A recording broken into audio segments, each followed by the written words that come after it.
mainstays on the SCG Tour.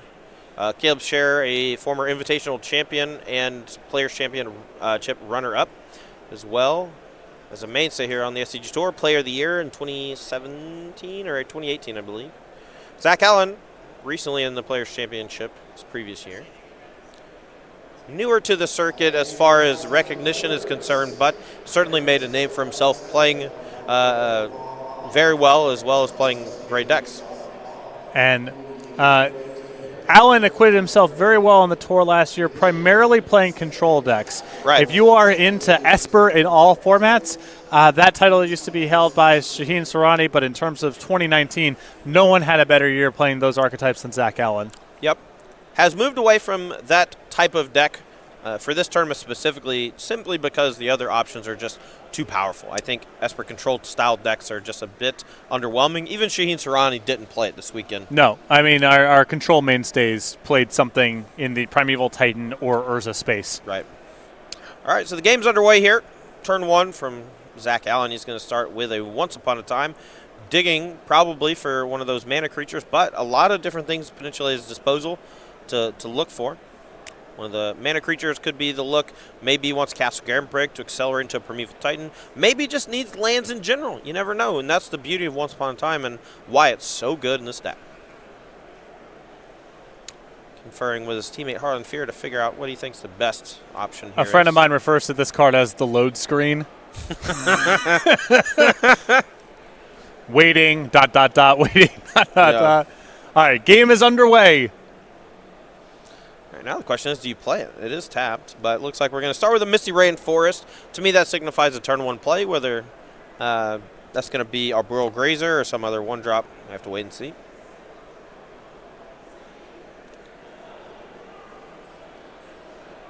There's a lot of different ways to build this Sultai Titan deck. Some players deciding to splash black, some sticking with the classic just Simic strategy. I think Oko Thief of Crowns is one of the mainstays for now, one of the reasons to play blue in the deck, just because Arboreal Grazer into turn 2 Oko Thief of Crowns is quite strong. Most of these decks playing 28 to 30 lands in order to utilize Arboreal Grazer to its fullest extent. Yeah, Zach Allen here on 30 lands, no black cards in the main deck. Right. So it's Simic game 1 and then Sultai in the post board. The only, if you want to count it like this, the only real black card in the deck game 1 is a Bajuka Bog. Otherwise, Sure. it's pure Simic. And then post-board, you got some sideboard cards. Yeah. All right, so Arboreal Grazer is the play, putting into play that tapped Talaria West. Move over to Caleb's turn. Starts off with a Shock for Steam Vents and a Serum Visions to kind of sculpt first few turns. Not a whole lot of interaction from Allen's side, so if Caleb has like the normal good draw of Storm where he plays a mana creature on 2 and then combo kills on 3, not a ton Allen can do about it other than cast a turn 3 Primeval Titan and cross his fingers. Yeah, unlike other, the Amulet Titan decks that are also in this top 4, this deck does not have a whole lot in terms of one-turn explosive combo kills. The closest thing the deck has to be able to do that is you can Primeval Titan, and from there, get your Field of the Dead, and there's one copy of Craterhoof Behemoth in the deck. Yes. That is substantially slower than what Amulet Titan is capable of doing with the Amulet into Primeval Titan combo kills, or at least generating 16 points of damage. And the deck is absent interaction. Really the only thing that acknowledges the battlefield, game number 1, 3 copies of Oko Thief of Crowns, and Caleb's best draws don't ever have to expose a creature to the opposing main phase. Yeah, but here you're seeing Caleb, not only is he on the draw, so he's a little bit under the gun, but he also didn't have one of those important mana creatures on turn 2, the Brawl Chief of Compliance or the Goblin Electromancer. So Zach Allen here can play his land for turn, activate Castle Garenbrig, and go for a Primeval Titan. And this gets Field of the Dead and any other land to create 2 zombies. And maybe not lethal next turn, but could potentially unlock the power of something like Craterhoof Behemoth and combo kill next turn. So we'll have to wait and see. Yeah, I mean, this is about as good of a draw as you can really ask for here. Yep. Turn 3 Titan is the dream. That's why you play Arboreal Grazer in the deck. It's funny, if you don't have a Arboreal Grazer, you can't actually turn 3 Titan, I don't think. So this will generate 2 zombies here. The Misty Rainforest, I suppose, doesn't add for the haste the following turn. Because the zombies you generate off that will be summoning sick if you sacrifice it to go get a land. But a Crater Hoof next turn would still be 25. It's still lethal. It's way lethal. Yeah. Every time I count, it's stupid. Yeah. Every time anyone asks, like, is that lethal? Well, okay, never mind. Yeah, it's like, oh, it was 47. Sorry. Yeah. Okay. Well, the game's over because Caleb got out these nice little tokens and dice and everything. So Caleb Scherer, no secret that he is just so well versed in this deck, and he's playing so fast. We have Brawl Chief of Compliance, 2 Desperate Rituals, followed by Manamorphose for blue. It's going to allow him to cast Gifts Ungiven, even though he started with only red mana off the rituals. Gifts Ungiven is going to allow him to get Pass and Flames, a couple more rituals, and rinse and repeat, and this game is over. Yeah, the only question here was if Scherer had some way to get to blue mana after tapping out. Yep. Manamorphose gets him there. From here, I believe we have a deterministic kill. There's no way for Adlman to cut him off of a bunch of mana plus Pass and Flames. Nope. And from there, he can even cast the Gifts Ungiven a second time, and generating the necessary storm count for a Grape Shot, trivial. It's really funny. Adlman actually has Crater of Behemoth in hand, had the kill wrapped up next turn. Yep. If Caleb Scherer had not found this combo kill with Gift Storm. And Adlman could not have asked for anything more out of this hand. Turn 3 Primeval Titan into a turn 4 kill. That's as fast and as interactive as his deck can do in game number 1. He had the benefit of being on the play as well, but there's nothing to be done about this draw in the first game. And assuming that Scherer can go through the motions correctly, we should be moving to the sideboards momentarily. Oh, yeah. I mean, if he can't go through the motions correctly, I have no faith that anyone can. Yes. I believe, don't quote me on this, I believe Caleb Scherer has played the most matches of live competitive Magic with Storm in Modern than any other human in existence. I don't know that he's played a different deck in the last 5 years other than Hogak for 2 months before it got banned. Right. And then he just went right back to it. Oh, nope. I was told by Director Rob in my ear that he actually did play Dredge a few weekends. There are times where Storm's maybe not the best, right? It is very good a lot of times, but perhaps maybe not the best. No, I think this metagame is very good for it, though. I mean, you're looking at these Titan and Ursa decks that really lack interaction. They have a couple counter spells. They don't kill all that quickly. And Scherer has been gobbling up those decks for nearly a decade now. As long as you know how to go through the operations, it's trivial to win in game number 1, and then post-board you can pivot into the right counter spells or ways to grind more cards if that's what that matchup happens to be about. It's actually funny. Like, it took me a long time to realize that, like, if you have 3 mana floating, when you resolve a Gifts Ungiven, the game's over. Oh, yeah. Creature. It just took me a long time to understand that. When I'm playing a Magic, I'm like, oh, he's probably got it. Usually I just wait, like, 2 or 3 iterations. I'm like, oh, okay, never mind. I'm dead. Been dead. Long time dead. Game over. Yeah, I was the first couple times I played against this deck, I was surprised by from how low of a base it was able to set up a deterministic kill. Yeah. All right, folks. Well, here's what we're going to do. This might actually take another minute or two, and they're going to do sideboarding. So what I want to do is I actually want to bring you all as much Magic as possible. Zach Allen is going to wrap it up here. Let's move to a different matchup. I want to go to Becky Adlman and Danny Jessup. Can you do that for me, Director Rob? Can you do that? I've been told in my ear that I can do that. So we're going to be watching the rest of this game between Becky Adlman and Daniel Jessup to see who takes game number 1. Hopefully they're not about to finish it. Things looking pretty grim for Becky. This game looks like it just got underway. Perhaps a bunch of mulligans from one side or the other. Perhaps a bunch of lands being bounced by Cryptic Command. We'll have to see. I think you got it. Well, I do see a Cryptic Command in the graveyard. And if Simic Growth Chamber was one of the lands found, oof. Adlman here on Sultai Titan against the Simic Urza deck. We've seen quite a bit of both of these decks all weekend. Life totals are now correct. 10 for Adlman under a lot of pressure from that Oko Thief of Crowns. 16 for Daniel Jessup. Looking to squeeze out game 1 for his teammates here. Summoner's Pact is going to find a Sakura Tribe Elder. It's going to block and fetch, but might not be enough to survive just because she has to actually pay for the Summoner's Pact next turn. Yeah, this is a slow way to do it. The ideal here, I suppose, is chump block, go get a land, on tap, probably just pay for Pact, and then the following turn play a Primeval Titan. But I think that might just be too slow to beat an Oko. Right. Well, now the Goose is getting frisky, getting a little elkified. Tribe Elder is going to chump Sacrifice, go get a second force to pay for the Summoner's Pact. 6 damage rumbled on through. Becky down to 4.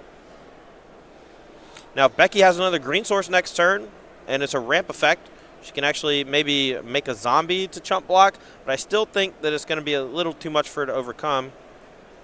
And forgot to get a second green. Well, this is all for naught because Jessup has a cryptic command anyway. But we're not gonna get that far.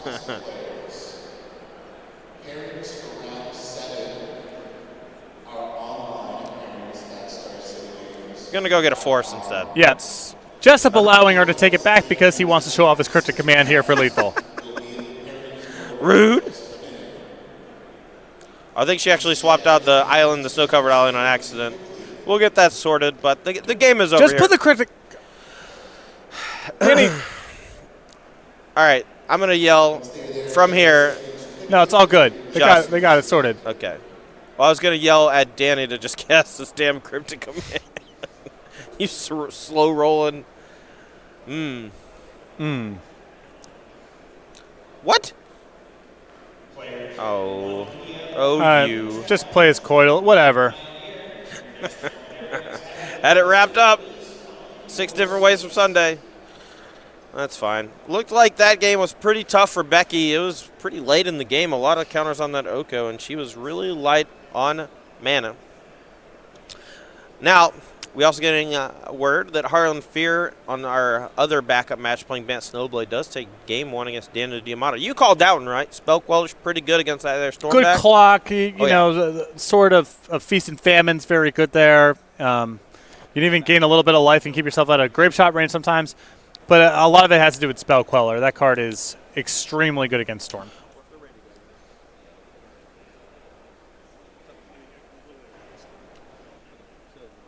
All right, so we're going to head back to our primary feature match, Zach Allen versus Caleb Scherer, in that Soul Tide Titan versus Gift Store match. We're going to run over sideboards real quick. And that camera change is disorienting, I tell you what. All right, left side, Zach Allen down a game. 4 copies of Trophy, 2 Ashiok Dream Render, 2 Dismember, 2 Mystical Dispute, 2 Tireless Tracker, 2 Veil Summer, and 1 Oko Thief of Crowns to go with the 3 in the main. What would you side in here if you were Allen, and why? Veil of Summer has some play to it, including against Gifts Ungiven. Tireless Tracker is a clock and more cards. Yeah. You need kind of both of those things. Mystical Dispute, good against blue cards broadly, which Caleb has some of. 2 copies of Dismember. I think that Allen wants to have some interaction for the accelerators he has no answer to in game number 1. I could be talked into 2 copies of Ashiok, a little bit on the narrow side. If he wants something else to fight over Gifts Ungiven, I could see it. But I suspect that it's too narrow, and it will just be the Dismembers, the Mystical Disputes, the Tireless Trackers, and the Veil of Summers. I don't mind the Ashioks. If you're going to bring in Veil Summer, might as well bring in Ashiok too. Ashiok has the upside of maybe being able to exile the graveyard as well, and that reduces the effectiveness of Pass the Flames at the very least, even though most of the things get played on that turn, and it is a sorcery speed way to interact with the grave. Well, now that we go over to Caleb's sideboard, I'll let you read that one off if you'd like. I will. I'll do it. Go for it. All right, for Caleb's Scherer side of things, 4 copies of Aria Flame, 3 Lightning Bolt, 2 Factor Fiction, that's a nice one, 1 Abrade, 1 Dismember, 1 Empty the Warrens, 1 Ignite Memories, a Shenanigans, and a Spell Pierce. What you like and why? So my concern here, going back to Allen's side for a moment, of bringing in the Ashiok, is that Scherer has a sideboard that allows him to kind of work around anti-graveyard measures. The combination of Aria Flame and Factor Fiction is a way for Scherer to just play totally absent of his graveyard. Empty the Warrants, which may come in here as well, much the same story. So I like bringing in the Aria Flames and the Light and the Factor Fictions. It's not like Allen has a lot of interaction for those cards, and it totally sidesteps Ashiok should Allen go down that road. Here's my mentality. If I'm Caleb Scherer, you know deck lists. Deck lists are shared when you get to the elimination rounds. You know there's no real graveyard hate. There's no Graph Digger's Cage. There's nothing like that. I think the Pass and Flames plan is more than good enough. I would maintain course. I think when you go Aria Flame, you're expecting to have your opponent interact with you in a lot of different ways. And since Allen just has like a couple Mystical Disputes and some sorcery speed graveyard interaction, he can just kind of sandbag until he goes off on one big turn. So I would expect Caleb to not bring an Aria Flame and Factor Fiction. I think those cards are much better when you're having to slowly piece together a win and when your opponent is hitting you with discard spells, removal spells, counter spells, and not really so much when they're goldfishing. And I think Zach Allen's deck is way more of a goldfish deck, so Caleb needs to match him on speed, and I think he does that very well with basically his game 1 configuration. So is that an argument for or against Ashiok? Because it is kind of this weird outlier.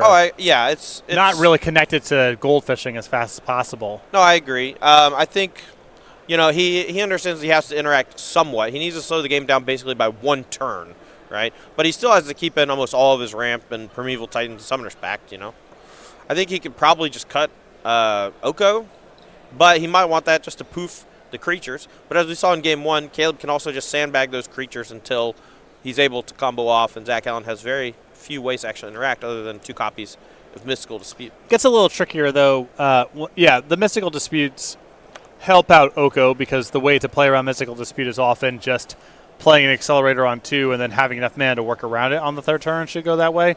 Sure. Which makes Oko's value go up a little bit, but also it's just so slow and bad so often that I could see you getting away from the card entirely. Sure.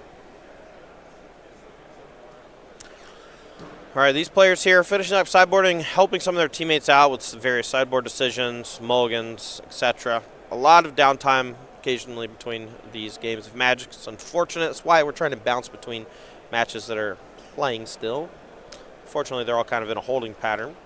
This match should start pretty quickly, though it looks like Allen is conferring with Jessup, potentially on a sideboard plan or mulligan decision, unclear.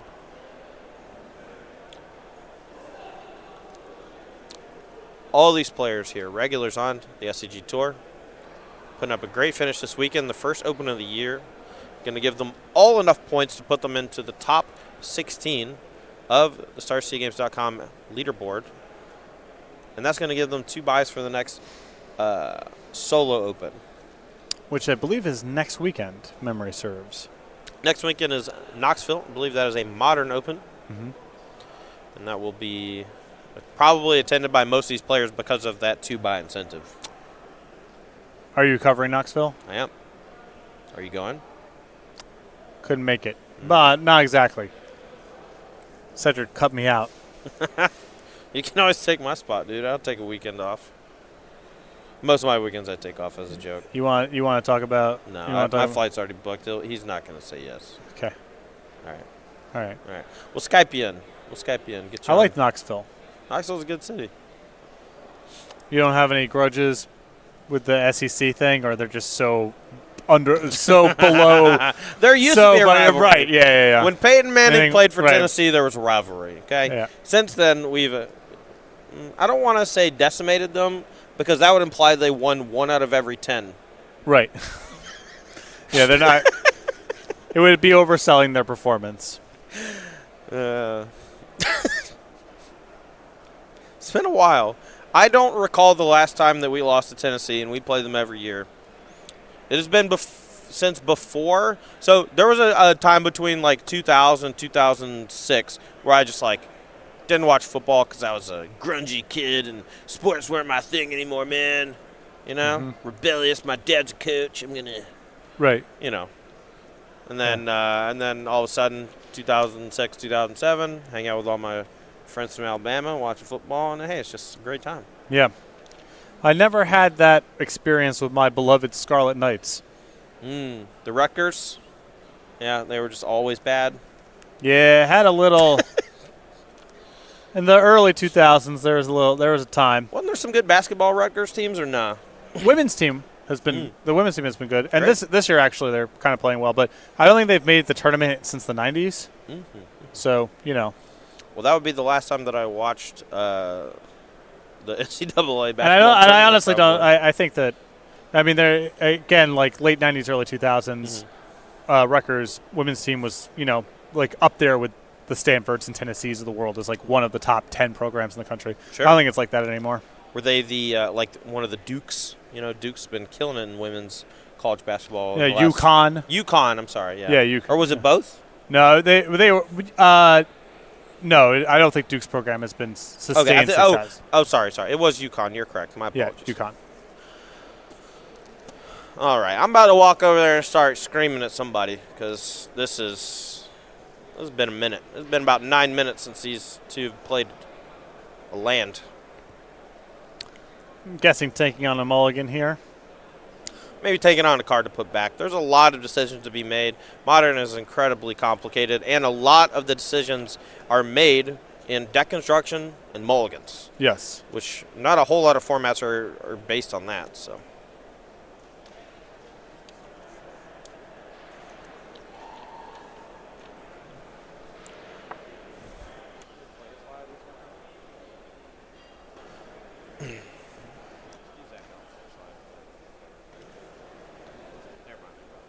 All right, Alan puts a card on bottom. Let's go.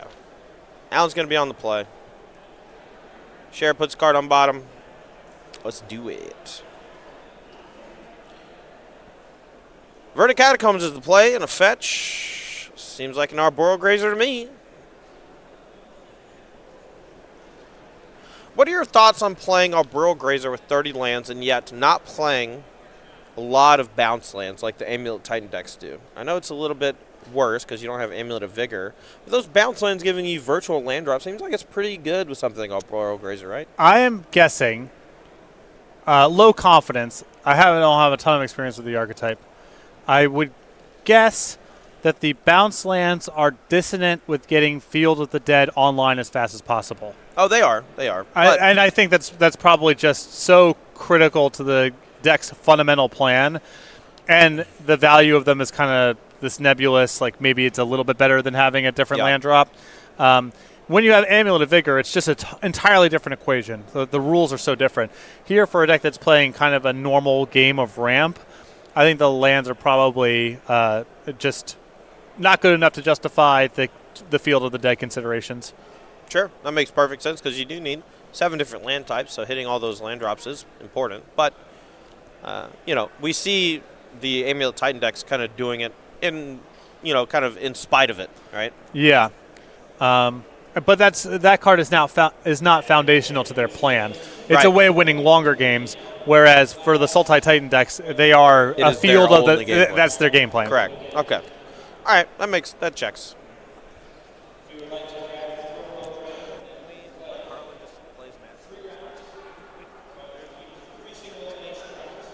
There are still a few lands in the deck. The Simic Growth Chambers, 2 copies.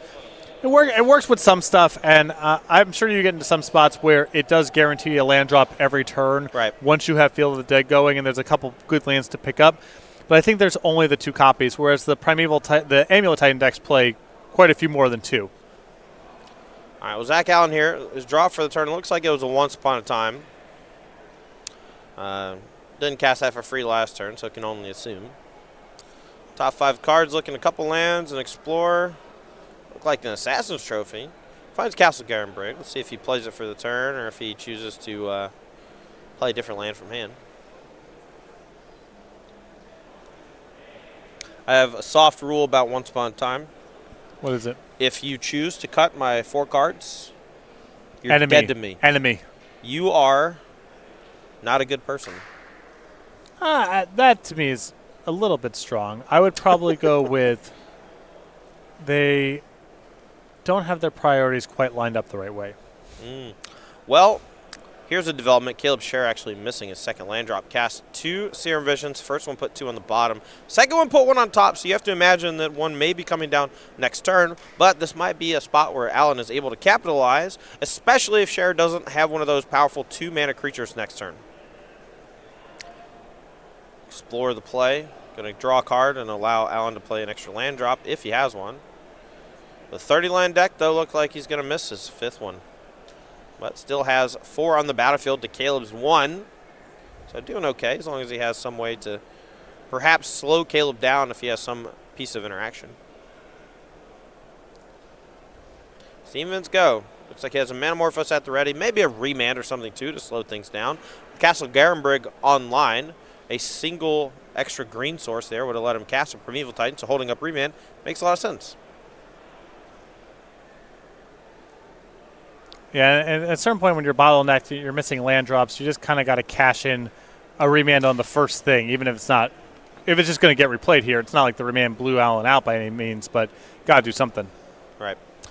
Field of Dead is the find. Still doesn't have a second green source to turn on the Castle Garum Briggs, so slightly short of Primeval Titan, but any untapped land off the top should let him play the Primeval Titan from hand. But now we're back to Caleb Scherer, and let's see what he can do. I think he's got it rolled up here. I think he can Ritual, launder into blue mana through Manamorphose, and win the game. Here we go! And I think that Allen has no 0 mana interaction in his sideboard, so if he's tapped out, the coast is clear. Well, he's currently tapped out. Let's see if he taps out in a few spells here. I do see a Brawl, and I see a couple Rituals and Gifts Ungiven. I think this is going to be enough. But Caleb here just doing the due diligence, making sure he's got all the resources necessary to get the job done. Manamorphose, 3 red goes to either 2 red and a blue or 1 red and 2 blue. I think the issue here, I don't know if he's in any trouble here, but I thought he needed to Ritual again to get to 4 mana to be able to Manamorphose into double blue to leave himself with blue mana left over plus a red to start Ritualing again and then Gifting. I think it's possible Scherer is bottlenecked on blue mana now. Yep. If he plays a Reducer, then he's stuck with 1 red, and without another copy of Manamorphose, he has no way to turn it over. Right, and he doesn't have any card draw effects in hand either, as far as I can tell. Now, this might be a turn where he actually has the ability to just cast one of those creatures and say go. Because even if Allen is able to cast Primeval Titan next turn, doesn't really do anything except maybe eat the graveyard with a Bajuka Bog and put some zombies on the battlefield. What's really going to mess up Caleb is if he only has one of those mana creatures and Allen's able to contain it with an Oko or one of those sideboard cards. Exactly. There it has to be. All right, well, he's going for it. Never mind. I thought he might be walking it back if he miscounted or something. Does he have Passive Flames maybe? Oh, it's Aria Flame, so he's just getting everything online now. Going to pass turn with 2 very problematic permanents on the table. Mm-hmm. And if Zach Allen is not able to cobble together some piece of interaction or a potential win next turn, which we've already assumed that he doesn't have the ability to do so, Caleb Scherer might actually just wrap it up on the following. And Aria of Flame also means that Bajuka Bog is a lot less threatening. Right. So Allen will gain the 10 life, so it's not like Aria Flame is going to chop him down, but it's going to take a while. A little while. The Gifts Ungiven certainly helps because it gets Passive Flames, and you know what that does. Mm-hmm. You know that script. Mm-hmm. Same old song and dance. Allen, do you have the 6 mana source? Do you have a piece of interaction? Where you at, buddy?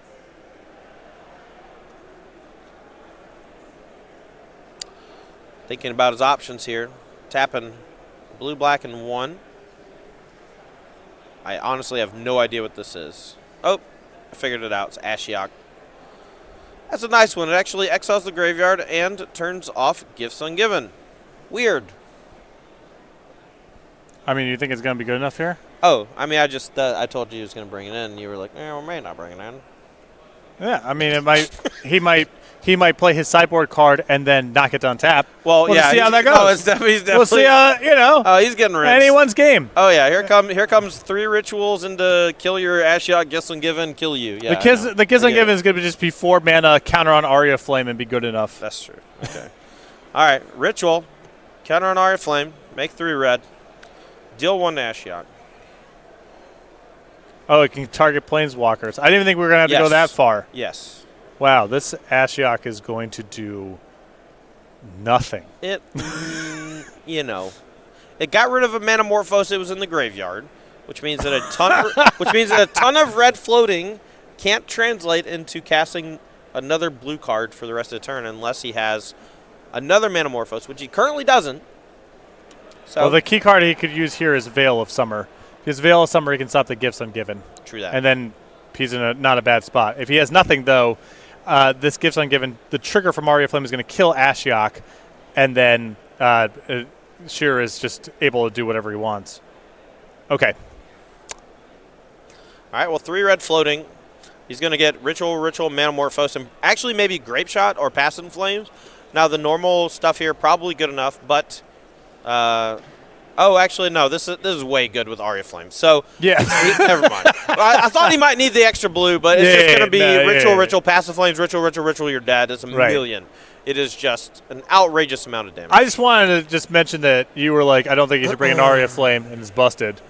And then Ashiok came in, and it was rancid. Yeah. Okay. Against the Aria Flame. Like, the two sideboard cards actually ran into one another. And now one person's sideboard card is in the graveyard for no cost. Look, it's not my fault. Zach Allen missed land drops forever. Oh, yeah, he got really unlucky this game. He's got so many powerful cards in the matchup. He just didn't find any of them, you know? Yeah, I don't want to be mean, but, shut up. Good one. Got him. Bang. All right, Caleb here, going through the motions. A lot of rituals in the graveyard. Passing Flames, going to trigger Aria Flame, do 6 to face. Each ritual does 7, 8, 9 to face. It is a lot of damage. Zach Allen packs it. Caleb Scherer takes the match for his team, 2-0. We're going to be moving up to the Giftstorm v. Harlan Fear matchup. Bant Snowblade versus Giftstorm. Harlan Fear up a game against that Giftstorm deck, and we're going to see if he's able to contain it. Force Negation, one of the better cards in the matchup, but as we move into the match, we see an Aria Flame on the battlefield with a couple counters on it. Let's see how the rest of this game plays out. Now, Patrick, you picked Harlan to win this match, correct? Yeah. Pressure, disruption, counter spells, spell queller. He's just got a lot of ways to cover the angles and shorten the length of the game. Now, what's your take on this Bant Snowblade deck? Because I know a lot of people kind of hate it, but I actually kind of like it. I wish the Urza matchup was a little bit better. It feels like it's not quite there in that matchup. Sure. Deck's plenty powerful, and I think it's really good against a lot of the options one would go to if you were trying to metagame against Urza. Sure. All the fragile, fast combo decks, I think, Path, Oko, Spell Queller, was a really good blend of cards to have there. All right, Diamato here picks up a Brawl Chief of Compliance, has a ritual in hand which he can use to deal 4 damage to either the Oko or the face at instant speed, but not quite enough to chop down the Oko just yet. Needs to find a string of cantrips would be quite good. Aria Flame is significant when you have stuff like Sleight of Hand and you start chaining those together. Factor Fiction out of the sideboard would not be bad here. True that. Now, Icewind Quaddle becomes an elk. Attacks, gets +1/+1 from the Noble Hierarch. So swing for 4. It's going to put Diamato on a 3-turn clock. See, I'm not bad at math. Yeah. Simple math. Yeah. You undersold your abilities. All right, well, I believe Passing Flames with the draw, so we might see a wicked turn here from Diamato. I mean, I think he just looked and was like, should I go for it? What do you think? If Harlan's got nothing, Harlan is dead. Yes. And he doesn't have many cards in his hand. Yeah, and he just hard cast a Force of Negation a moment ago to exile some, I believe, a Serum Visions to kind of stop a card draw chain. So.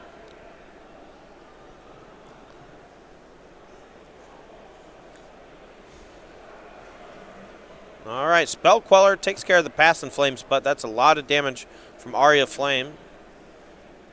2 spells cast, doing a bunch of damage. And a Dismember for the Brawl. That's a lot. It's lethal coming back, I think. 3, 4, 5, 6, 7, 8. Yep.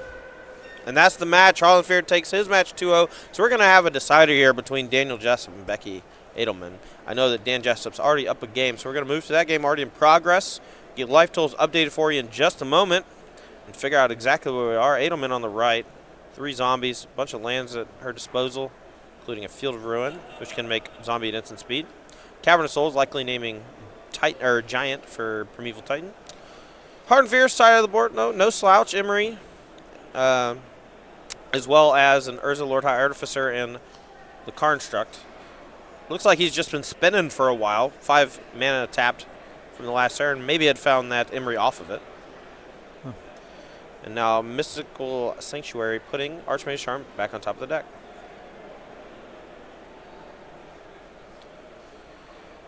Four damage coming in, putting Dan Jessup down 2-6. So with Emery plus Engineer Explosives, Danny should have the tools here to be able to manage these zombie tokens. Currently has an E on 0 on the battlefield and another one in hand, so these zombies should be relatively kept in check, though popping it does eliminate the Matthias Hunt token from putting pressure on Becky's life total. See how this plays out. Dan conferring with Alan to figure out the best course of action. That Archmage's Charm freshly drawn thanks to Mystical Sanctuary. It's like hand looks like Torpor Orb. It's hard to tell. A couple blue cards hanging out on the left. Maybe additional copies of Emery. Well, Torpor Orb would make sense in the matchup. Going to the tape here.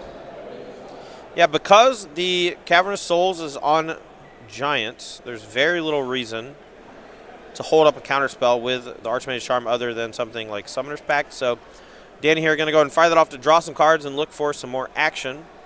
Likely popping the Engineered Explosives soon. No Torpor Orb in Danny 75. I think that's another copy of Engineered Explosives. Oh, pardon me. There's an artifact to the left of the Engineered Explosives. I cannot quite tell what it is, so apologies on that.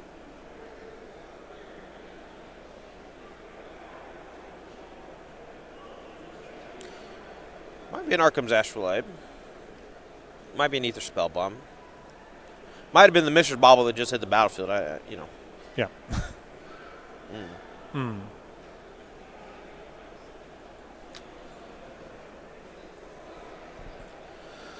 Right here, Danny trying to figure out the best course of action. Can just pass turn with the E up, see what Becky does, because Becky does have that Field of Ruin to make an extra zombie and instant speed if she so chooses.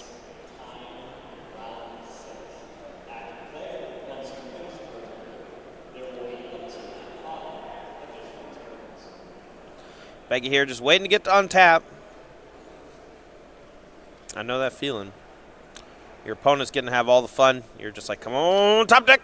I don't know about all the fun. I mean, oh yeah, it is just manipulating material around zones. Yeah, that's fun. Trying to figure out what the sequencing is to add, try to squeeze out an extra Urza activation that doesn't do anything. All the usual, all the hits.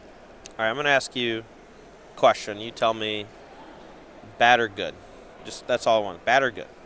You shuffle or keep. You cast Ponder in Legacy, right? Top 3 cards, Ponder, Preordained, Brainstorm. Keep or shuffle? I'm keeping the Ponder and then shuffling next turn. Interesting. I think. It's tough because you're locked into drawing 2 You're locked into drawing 2 cantrips is the problem. That is the problem. Although Preordained's a lot cleaner to resolve than the other ones. That's true. That one isn't as prohibitive. It's always contextual, but I shuffle away extra cantrips so often. Yeah, just wash it away. Just because of how mana inefficient they are in some spots. And it always depends, right? It always depends on how much mana you have access to, how much pressure you're under. But sometimes you need a card that does something. I just see people keep so much spin. Oh, yeah. They love it. They love it. All right. They don't like playing Magic. They like thinking about Magic. Yeah. That's the difference. Jessup here pops a couple baubles, draws a couple cards. Becky, 5 zombies about to crunch on through. And here comes a block and a likely a pop of an Engineered Explosives. Notably, Engineered Explosives can tap for blue for itself and then sacrifice thanks to the ability of sacrificing it not costing a tap effect, which is a little odd, but comes up every now and then. Also, same way for Ether Spellbomb, that template. Urza works quite well with both of those. All the zombies gone now for Becky. And a pass of the turn, it seems like. Dan Jessup thinking about what to do on the EOT. Astrolabe taps for blue, casting another charm, and drawing 2 more cards, keeping the gas flowing.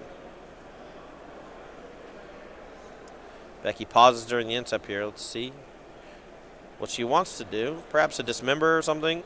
Take care of the Urza. Cycling a Veil. Now, because she has the Cavernous Souls, that's basically just a way for her to translate that into a different card. Just wants to find Primeval Titan at this point. Veil is still pretty good at protecting something like Summoner's Pact. But Becky is falling behind here and might just need to find something to do. Oh, for sure. Might not have the luxury of waiting for the ideal setup. Yeah, you don't want to die with Veil Summer in hand. That is a horrible feeling. Especially when your opponent has played multiple blue spells every turn for the entire game. A couple more Mishra's Baubles about to be cast. Those can tap for blue mana and then be sacrificed. Oh, they can't tap and sacrifice. Those are not templated the right way, which is, you know, fine-ish. Imri here, going to activate. Targets another Mishra's Bauble. Picks up the graveyard to show to a teammate so the teammate can help make future decisions. That's called efficiency right there. Efficiency. Yep. Harlan's been around the block with this sort of strategy quite a bit. Was playing Urza to some success even during the height of Hogak. That was just his deck last year. He top-8'd like 3 or 4 modern events in a row with it. Did very well for himself with it. Yep. That was the classic Urza version with War of Invention. Looks like we're spending 5 mana. We're going to spin with Urza. The deck is random, Danny. The deck is already random. I'm mad. Can't do this every time. Can we get Allie Warfield back on camera, please? I know. The only person with any integrity. The best of us. Yes. All right. Found a Scalding Tarn off the top, I believe. Now has a bunch of mana thanks to those Mishra's Baubles. Decides to bauble self before maybe popping a fetch land.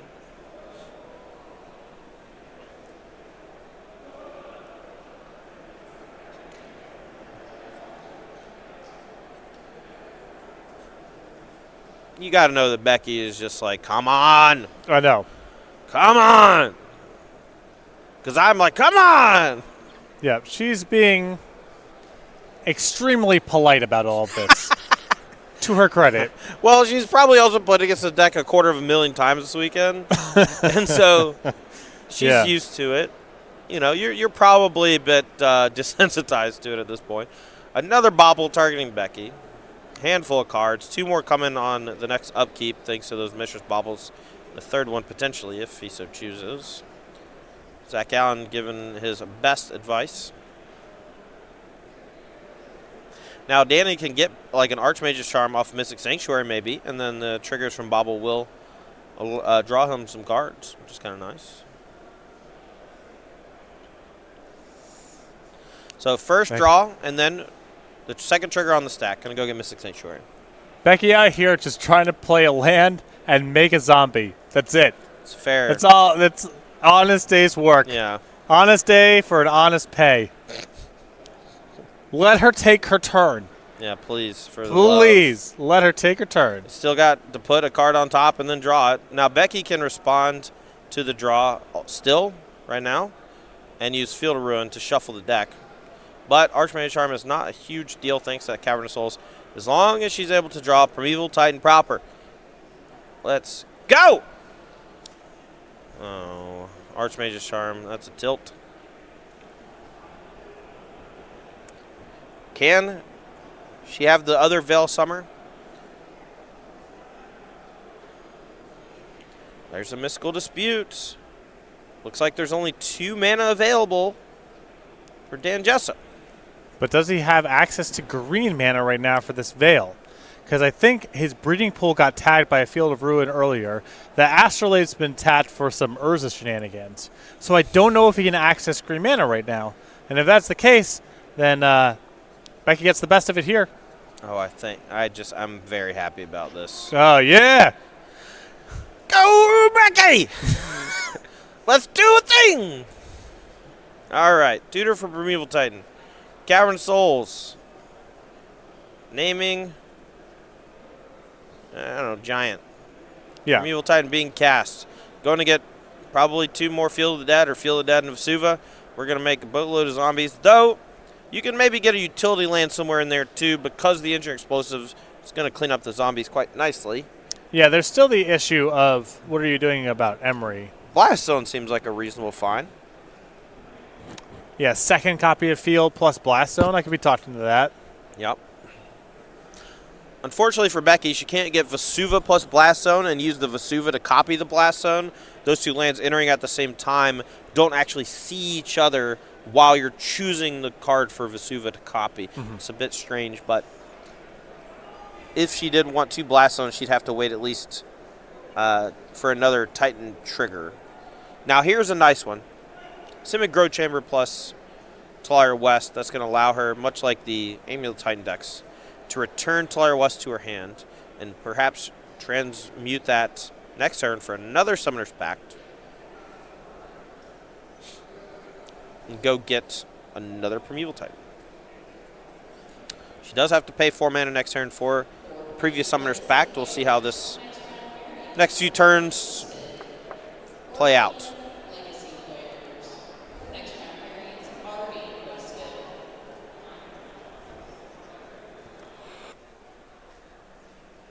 All right, Patrick, what you got for me, man? I'm out. I'm tapping. Is it time? Do I get to Vince Just Scully? go. Vince Scully again? Take over for a minute. All right. I'm going to drink a glass of water. All right, cool. End of Becky's turn here. We're going to see a bobble here from Scherer, looking at the top card of his library, deciding if he wants to crack the Flooded Strand. Decides against. He's going to draw that top card of the deck.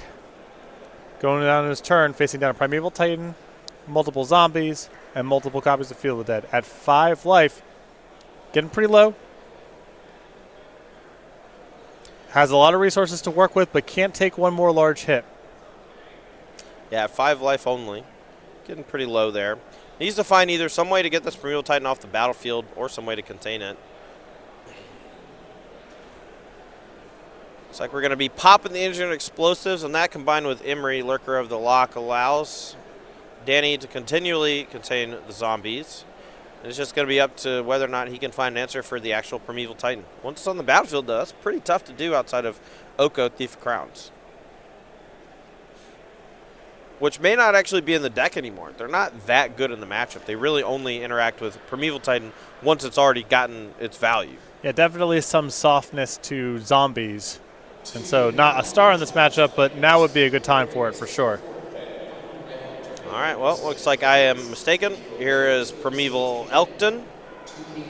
Oh, Elkton John, if you will. And, yeah, this is great. Just love text boxes. Here comes an Ashiok as well, and this static effect from this Planeswalker is going to make it so Becky can't transmute, can't search for lands with Primeval Titan. It is how you say Una Bummer. Yeah, now you have your 1/4 back on defense against just a 3/3. It's kind of funny. Dan actually going for the mill plan here, perhaps thinking maybe I can mill away all of the rest of your relevant cards. You know, still, it's 20 total cards if you get to activate it every single time with the loyalty and with all the fetching and card drawing and everything.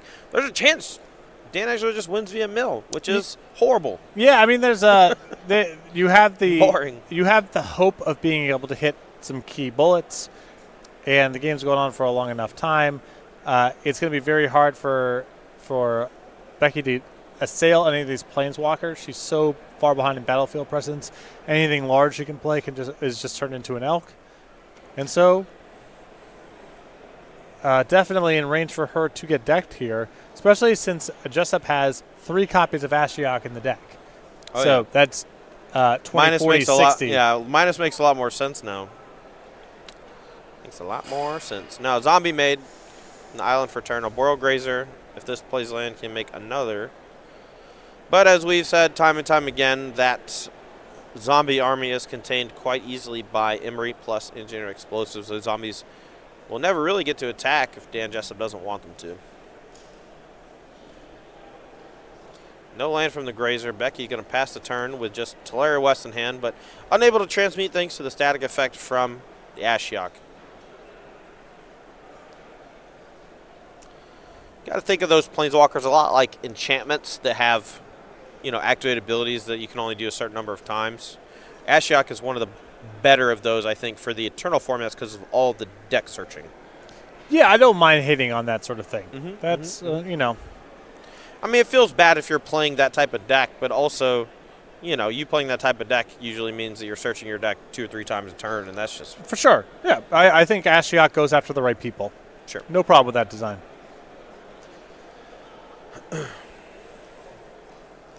Thoughts on Oko, or I think Oko goes after the wrong people. I think that's something goes after everybody? And you're an Oak. And you're an Oak. I think part of what's fun about Magic is text boxes? Having 2 or more cards in play that turn into something greater than the sum of their parts through text boxes. Mm-hmm. And that can be something as simple as Merfolk of the Pearl Trident plus Lord of Atlantis, or it could be something as complicated as Grinding Station plus a million synergizing artifacts. And Oko is really strong against all of it. Not to beat a dead horse, but one of my favorite aspects of Throne of Eldraine as a set, and Oko, Thief of Crowns in general, is that they made it in a set with a bunch of super expensive legendary artifacts. Yeah, I mean, there's a lot of splash damage with that sort of design, right? There's the critique is entire range of cards is cut out of being competitive, and yeah, some of those. What's the green one that makes mana? The Gray Hinge. Yeah, that card rules. Yeah, right. Every time someone goes Love Strike Beast, untaps and plays the Great Hinge, I'm just like, you know what? Congrats. That's great. Yeah, you did it. Sweet. You Splinter Twin to me. I am dead. But it wasn't that easy. The Grey Hinge is one of my favorite designed cards in a while, just because of how cool it is with a deck with Llanowar Elves in it, right? You know, if you just draw a string of Llanowar Elves, normally that's horrible. But with the Great Hinge, it kind of recycles them over the course of the game, and they're also larger. Just hits on all fronts. There's also just a feeling of epicness in it, in a way that's easy to wrap your head around. Yep. And open-ended. You can kind of engage with it in a bunch of different ways. Becky here, I think, is kind of resigned to her fate. She's just kind of playing the game out because it's a team event. Yep. And she's your doing peoples her are due there. diligence. Yep. Your peoples are there. You don't know what can happen. But I do not see her getting out of the short version of this is she cannot proceed in the face of Jessup's lock pieces, and I do not think that she has a way to get out from under his lock pieces. You know what's really funny is he keeps checking the top card of her deck to see if he wants to mill it with Ashiok when it's bad. It's like a Jace the Mind Skull activation. Yeah, you know? He's assembled his own Fate Seal. Yeah. A new dimension I have not seen yet. I haven't seen it yet either. That's cool. Now, does he Once Upon a Time on top? That could be anything. Could even be a boat. Chooses to mill it away. Off to exile it goes. Becky now. Hoping to naturally draw a Primeval Titan, but I think one just got milled too. I'm not sure how many are actually left in the deck. This is just kind of brutal to watch. This is like your classic WWE submission hold, right? Yeah. And all Danny wants to do is keep cranking, keep pulling, keep stretching, and keep hurting that knee. And eventually, until you tap out. Until you tap. Because it's not, nothing is changing. It's not about if, it's about when. Right. Right?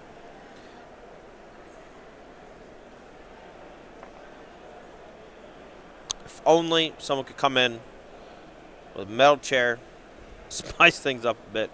Holy crap. Yeah, just someone. Oh no, off the top rope with the Carnox chair.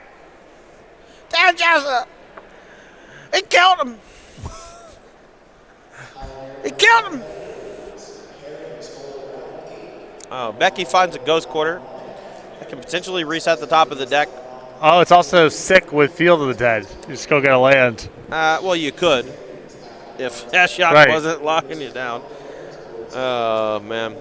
I'm about to go spice things up. Can I, hold on, where's Cedric? Cedric, we need you to perform your WWE magic where you go hit somebody with, okay, all right. He's giving me the look. He gave you the stink eye? Yeah. Yeah, I bet. See, he's not watching. He's over there. He doesn't know that Becky's been dead for 15 minutes. It's a real shame.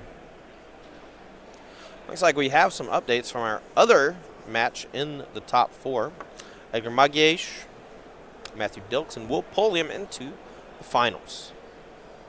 I gotta say, Magyar Dilk's performances over the last year have been impressive. Will Pulliam, no slouch either. I believe an open win last year. Is it Monoredin Standard? Pulliam, yeah. Yes. Yeah, that's right. Yep. And I know the end of the year before that had multiple great finishes with Amulet Titan, helping kind of reinvigorate the archetype on the SCG Tour, including a win in one of the solo opens. Here's a Cryptic Command. All the creatures tapped. All right, Danny. Let's rev up them engines, baby. Let's get the job done. 1, 2, 3, 4, 5, 6 artifacts. 7, 8, 9, 10, 11. Just plus the Oko on a Goose, and I think that's it. Yeah, I mean, you have to. Oh, yeah, that's right. You don't have to worry about any instant speed zombies here. Yep. Danny, move to combat. He's got an elk, right? He's got. Oh no, he's got plenty of elks.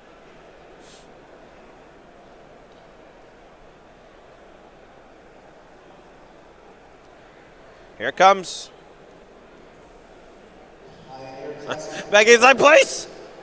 Just let me go. Tapping out. Just let go, Jack.